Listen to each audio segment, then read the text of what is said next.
3. Assalamualaikum. Selamat pagi teman-teman.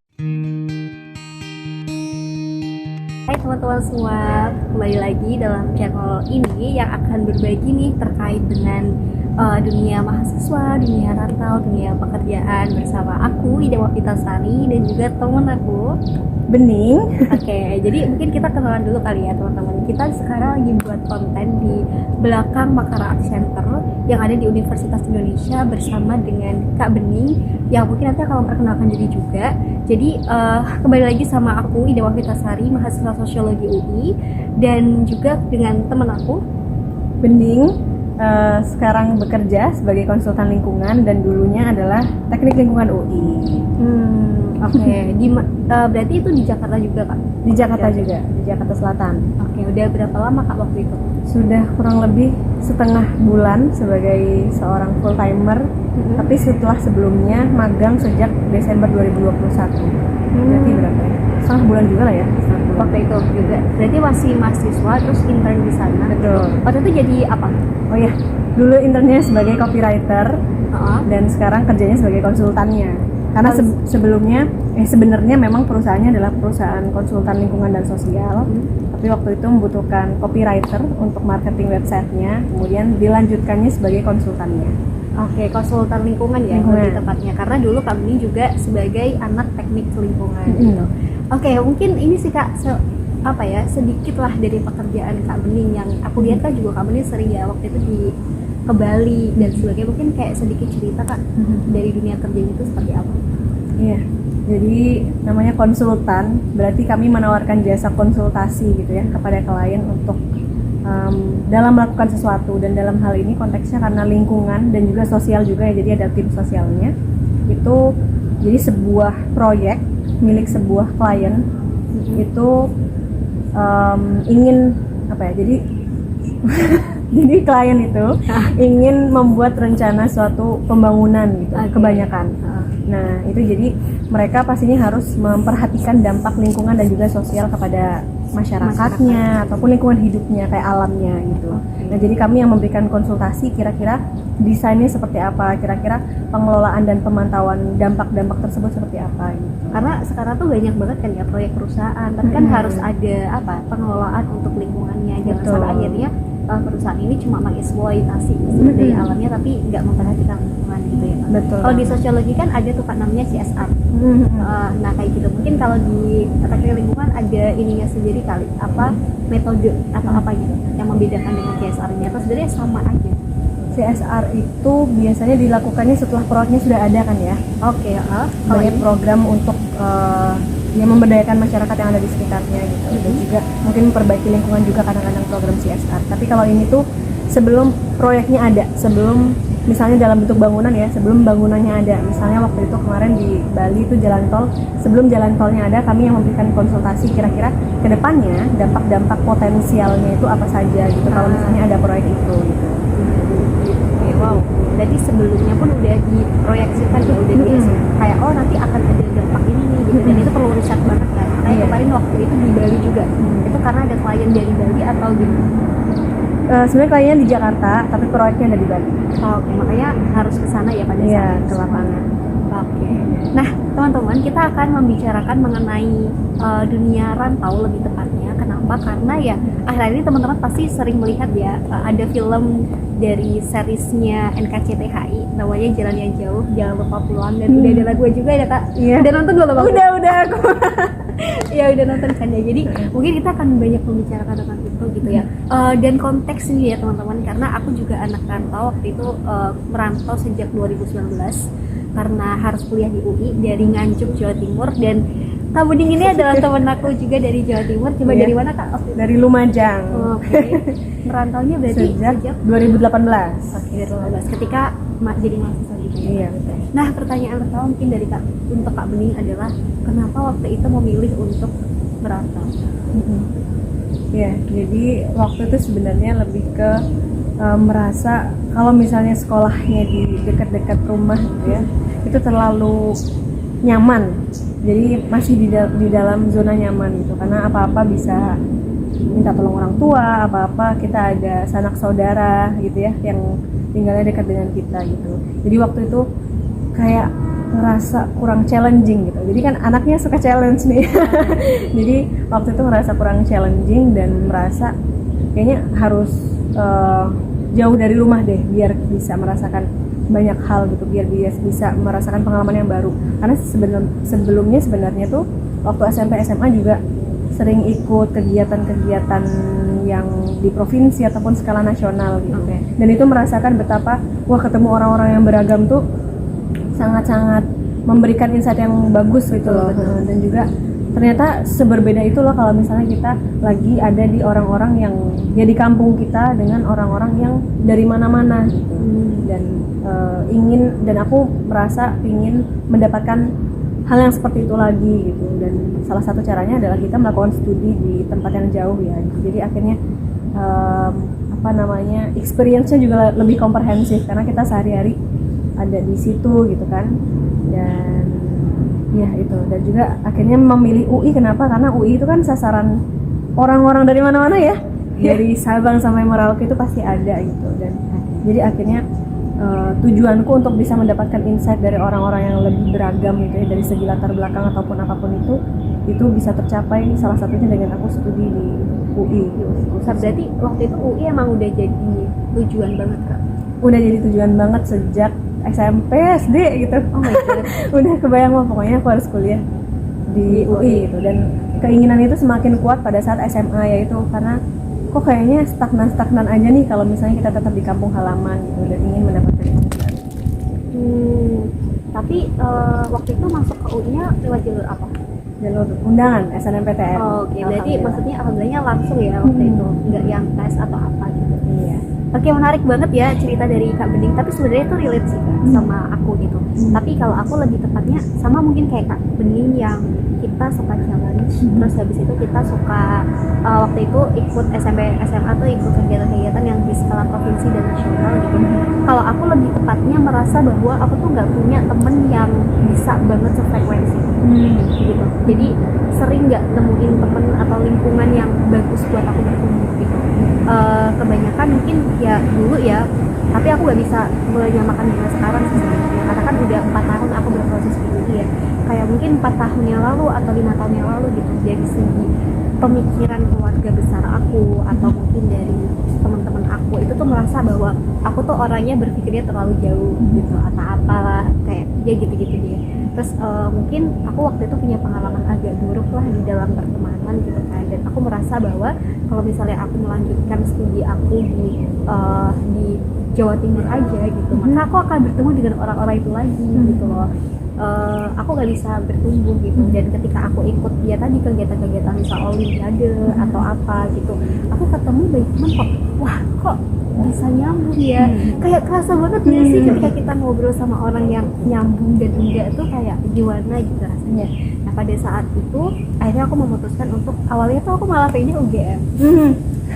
Ya UGM banget, dan ceritanya panjang lah gitu sampai finally waktu itu guru aku tuh meyakinkan aku bahwa dia ngapain sih kamu milih UGM gitu, padahal kamu tuh bisa di UI. Tapi aku sadar bahwa SMA aku tuh termasuk SMA yang jarang banget ya anak-anaknya bisa masuk ke UI gitu. Bahkan tuh di 2017 tuh SMA aku bener-bener gak ada. Jadi terakhir tuh 2016 tuh ada 2 orang dari SMA aku, dan emang rata-rata anak-anak Nganjuk tuh jarang yang bisa ke UI. 10 anak aja tuh gak nyampe gitu.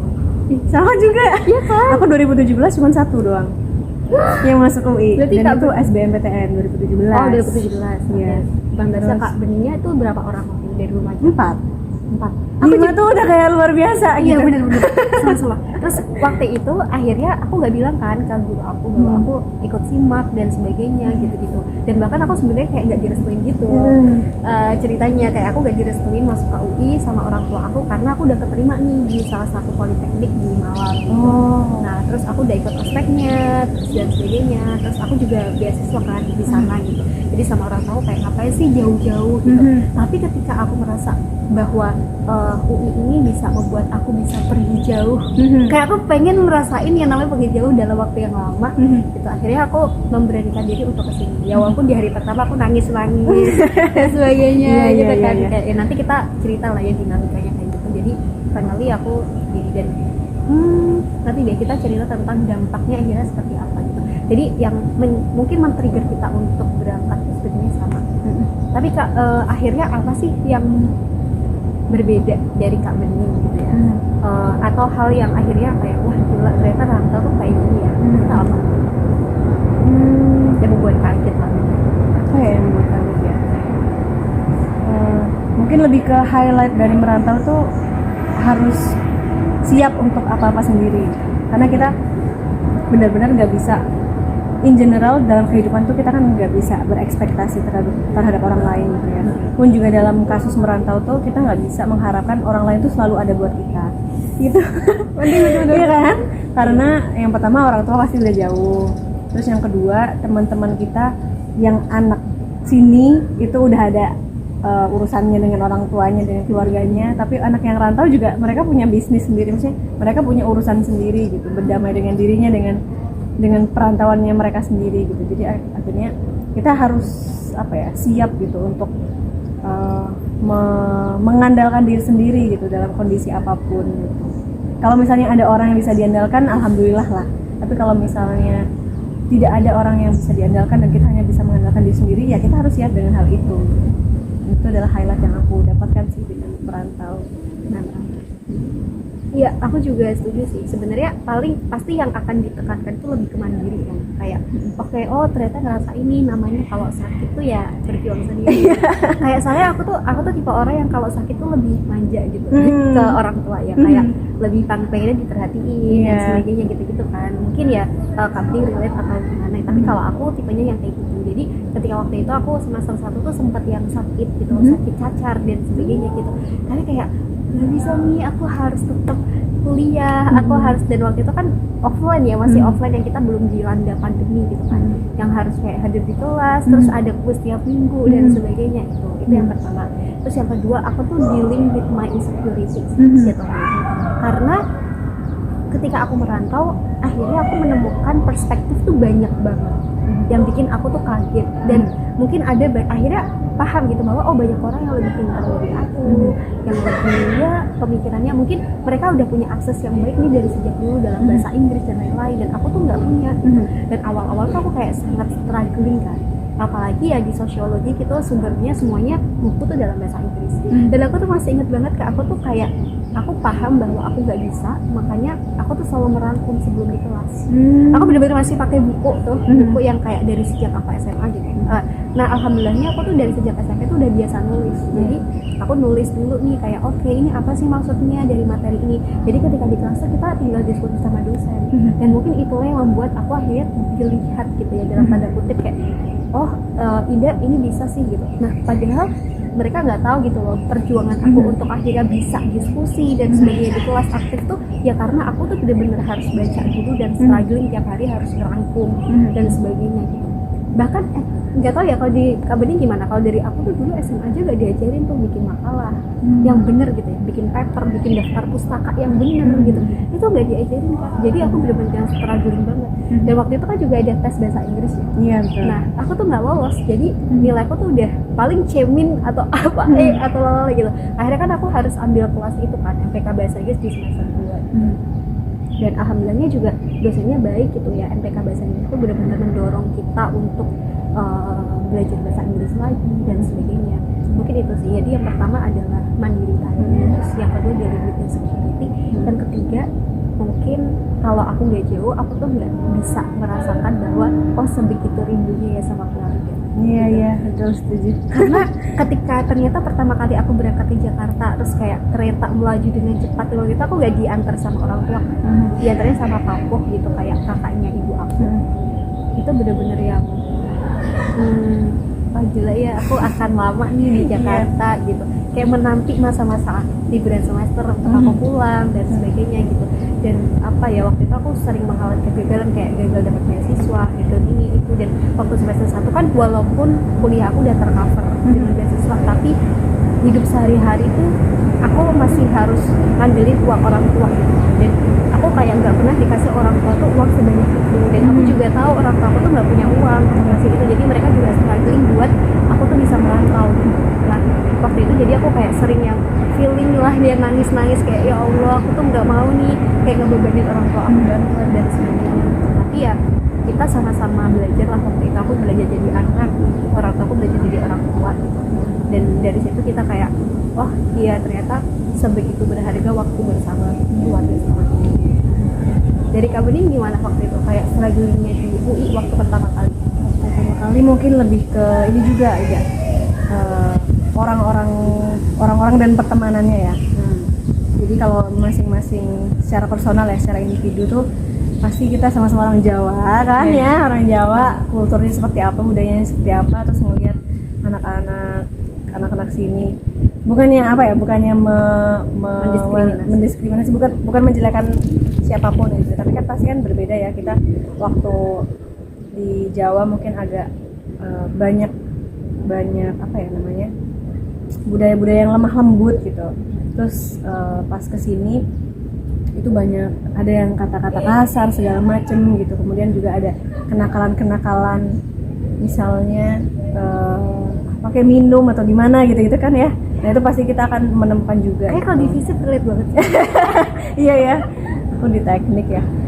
Teknik juga sih kan banyak cowoknya juga. Oh iya. Tapi apalagi mungkin karena sebenarnya tergantung kasus personal juga, karena aku juga tidak banyak berinteraksi dengan orang-orang yang seperti itu juga di SMP SMA gitu. Walaupun mungkin ada kali ya orang-orang yang dia melakukan kenakalan itu, cuman aku alhamdulillahnya pada saat itu terhindar gitu. Tapi pas kuliah itu mungkin diberikan kesempatan, ini kayak konotasi positif ya, tapi maksudnya diberikan kesempatan untuk melihat kenakalan seperti itu gitu. Jadi agak kaget gitu.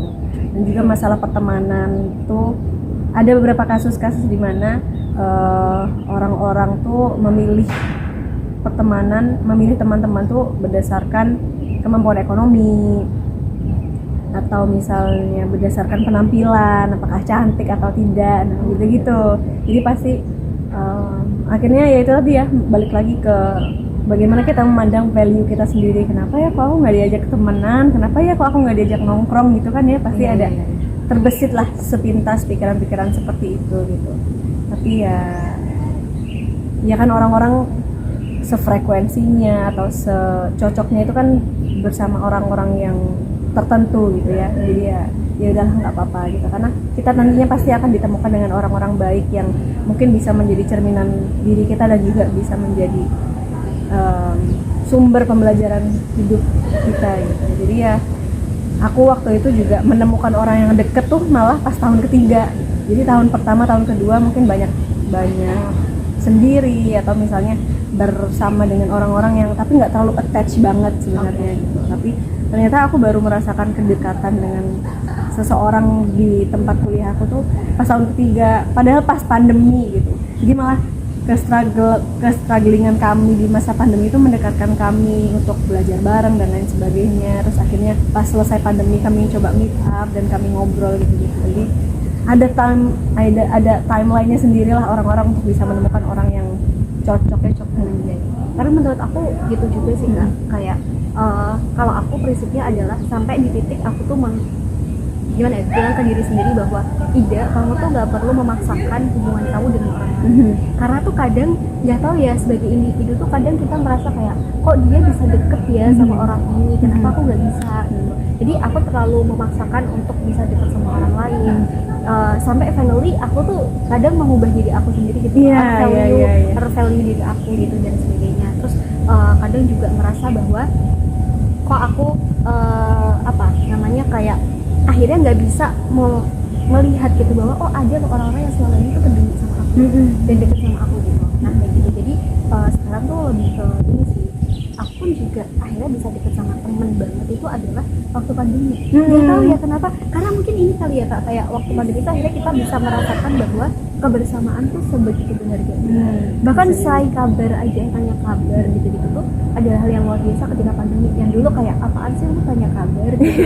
Ya kan? Betul. Terus kayak waktu pandemi tuh oke, tanya kabar itu adalah hal yang benar-benar penting gitu pada saat itu gitu. Dan apalagi di RK yang mungkin udah kita inginkan, tapi mungkin di tengah jalan kita juga menemukan sebuah hal yang gak enak gitu dari keputusan merantau. Walaupun mungkin kalau juga bentar ya, karena waktu itu kan di semester 2 pertengahan itu udah pandemi. Akhirnya aku keluar sampai semester 6 tuh sempet kesini, tapi bentar juga sampai hari raya, terus aku balik lagi ke sana. Dan semester 7-8 nya tuh baru balik lagi ke sini, jadi nggak lama. Tapi versi nggak enak kayak dari merantau Kak Bening itu gimana? Pastinya itu ya, tidak berada di dekat orang tua dan juga saudara, sehingga tadi kan kita kan ngomongin bagaimana kalau misalnya kita kesusahan gitu ya, kita nggak bisa mengandalkan orang tua untuk berada di sisi kita, ataupun siapa gitu berada di sisi kita. Nah tapi juga sebaliknya, pas kita merantau, kalau orang tua, dalam kasus ini mungkin banyaknya orang tua ya, orang tua kita sakit atau orang tua kita kesulitan tuh, kita nggak punya, kita bahkan kadang-kadang nggak tahu, karena mereka nggak ingin memberitahu kita gitu, biar kita nggak terbebani dengan pikiran gitu. Tapi padahal kan kita kasih tahu dong gitu kan. Atau misalnya pun kalau kita tahu mengenai kabar buruk dari keluarga kita yang ada di kampung ya, itu kita tidak bisa hadir secara langsung untuk bisa menemani mereka melalui kesulitan tersebut. Jadi menurut aku itu adalah salah satu itu ya, jadi disadvantage dari merantau, karena kita nggak bisa hadir secara fisik dan memudahkan itu. Walaupun secara non fisik kita bisa banget untuk ngebantu kalau misalnya mau ya, tapi kalau fisik kan akan lebih bermakna dan mungkin lebih besar gitu ya dampaknya. Itu terus apa lagi ya? Apa lagi? ada momen tertentu gitu nggak Kak, yang benar-benar Kakak tuh kayak lagi merantau dan ada satu kejadian mungkin yang buat Kakak kayak benar-benar nangis? Ya sebenarnya trigger ya, tergantung trigger. Kayak misalnya waktu itu aku melihat temanku yang juga merantau, dia dijenguk sama orang tuanya. Atau misalnya aku melihat temanku yang tidak merantau, dia tuh bilang kalau oh bentar ya mau ada acara sama orang tuanya atau gimana gitu, misalnya weekendnya dipakai buat family time nih, mau main kemana gitu. Jadi akhirnya keinget, ya Allah udah berapa lama ya nggak bareng-bareng sama keluarga gitu. Jadi akhirnya merasa sedih karena ya Allah kangen banget sama keluarga gitu. Jadi akhirnya nangis. Atau juga waktu itu aku sempet sakit, yang aku sempet jatuh dari kasur bertingkat gitu. Jadi kaki aku sakit. Itu apa asrama? Asrama yang MAB. Oh iya, air biru itu. Terus wah itu benar-benar aku kakinya bengkak segala macem lah. Terus aku sangat-sangat ya Allah ini gimana caranya gitu. Sebenarnya ada sih yang ngebantu ya, cuman kan kita tetap ada perasaan maunya dibantunya sama ibu misalnya gitu kan. Nah itu juga sedihnya seperti itu. Jadi menurut aku highlight yang paling digarisbawahi dari kekurangan orang merantau itu adalah, yaitu kalau misalnya kita sedih, kita sulit, itu nggak ada secara fisik orang-orang yang kita sayang yang ada di kampung halaman kita tidak ada bersama kita. Pun sebaliknya, kalau mereka merasa kesulitan ataupun sedih, kita tidak bisa secara fisik menemani mereka. Bener sih, aku setuju banget. Dan terkadang tuh kayak jadi ada perasaan sepi.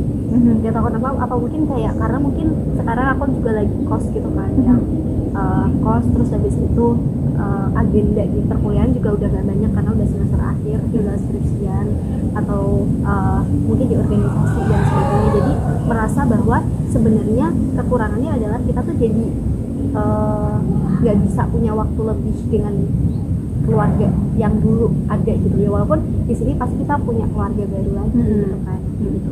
Jadi aku akhirnya berusaha untuk menemukan keluarga baru di sini, entah dari beasiswa aku yang memang mempertemukan aku dengan banyak orang, atau dari organisasi, atau dari kegiatan sosial dan sebagainya. Jadi ya itu sih yang bisa diambil sebenarnya dari versi perantauan. Tapi sebenarnya Kak Bening itu melihat diri Kak Bening ya dari dulu yang di tahun 2018 akhirnya merantau, dengan diri Kak Bening yang sekarang itu pernah nggak Kak kayak melihat, wah ternyata aku udah sejauh ini ya bertumbuhnya? Iya betul. Aku merasa seperti itu. Aku merasa banyak kejadian-kejadian yang hanya aku rasakan ketika merantau gitu ya, kesulitan dan waktu dulu awal-awal merantau banget, mungkin kita sudah siap-siap sih, oh nanti kalau misalnya kita merantau terus kita nemu masalah ini, kita akan seperti ini nih gitu. Tapi hal itu runtuh ketika kita menemukan realita pada saat merantau.